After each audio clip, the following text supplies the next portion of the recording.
Kim and I have been married for like 30-something years now, but we started off with nothing.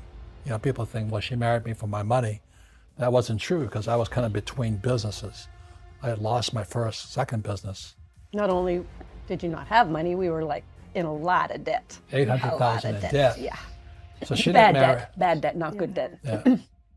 Well, it was just a learning experience. It was a great learning experience, and we paid it all back. A lot of people are saying, cut up your credit cards. I think that's really ridiculous because a credit card is not the problem. In fact, I love my credit cards. I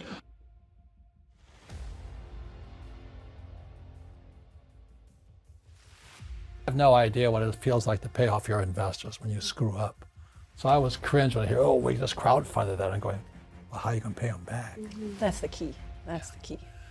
And good debt is debt that somebody else pays for you. But the reason getting rid of bad debt was so important for us in our starting our lives together was that it's easier to get good debt, i.e. loans and things like that on apartment houses and commercial buildings and rental property if you have no bad debt.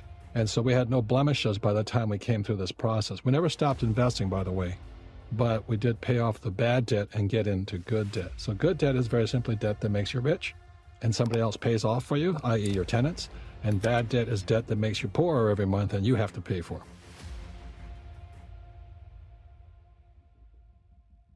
So we'll start with steps of getting out of debt. So step number one is you got to tell yourself the truth. And I think that's one of the hardest things I had to do because, you know, Kim had never met a financial disaster like me before. She couldn't believe anybody could be driving a Mercedes and living in a nice hotel right on the shores of Diamond Head and be flat broke, but also deeply in debt.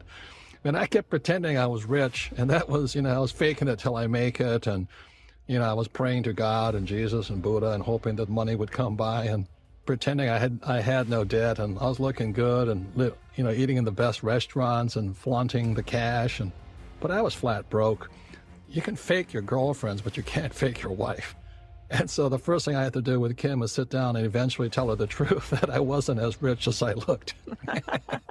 Well, it's true. I mean, you've got to tell yourself the truth, because if you have a goal of where you want to go, you're not going to be able to get there if you don't know where you are. Step number two is you've got to stop accumulating the bad debt. Yes, and what that meant is sometimes you might have to make a little bit of sacrifice. And when Kim and I moved from Hawaii to California and we went homeless right away, and we were living in the garage basement apartment, there was sometimes I had to run up, we had no money, so Kim had like $2 to get through Friday, Saturday, and Sunday till I came home Sunday night and hopefully got paid for what I was doing. Number three is make a list of all, and the key word is all, the debt that you owe. And she's still giving me a dirty look when she says the word all because, you know, I had so much debt I didn't want to tell her. And I kept sneaking off and paying bills here and sneaking around there. And finally she says, you know, because I didn't want to tell her how bad the Titanic was that I ran aground and called my last business. And finally we had to sit down and I had to write down all the investors I owed money to, all the friends and family I owed money to, and everybody I felt bad about, you know, that I was still not paying and things like this. So she had me sit down and write. And even, you know, the credit card companies, they get really nasty when you don't pay them. So I had to show her the envelopes I was receiving from the angry credit card companies and all this stuff, and basically tell the truth and face the music.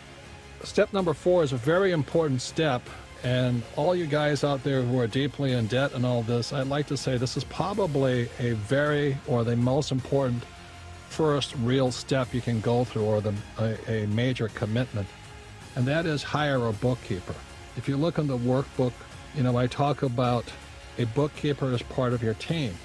And there was times, you know, I was just trying to do my own books, and, you know, when I'm stressed out and embarrassed and upset that I owe so much money, I would not really confront the truth. Plus I'm messy. I'm not very detail oriented. GlobalStockResearch.com. You know, there are some hidden gems in small cap, micro cap, and nano cap stocks out there, but you have neither the time to find them nor the expertise to research the best of them. Global Stock Research's monthly financial newsletter provides our clients with 2 in-depth research stocks which have the potential to double or more in a single year or less. ground floor opportunities. Monthly overview of the OTC markets. As an added bonus for subscribing today, we're giving you 6 free financial-related ebooks. An $89.94 value. Subscribe today. Cancel anytime. GlobalStockResearch.com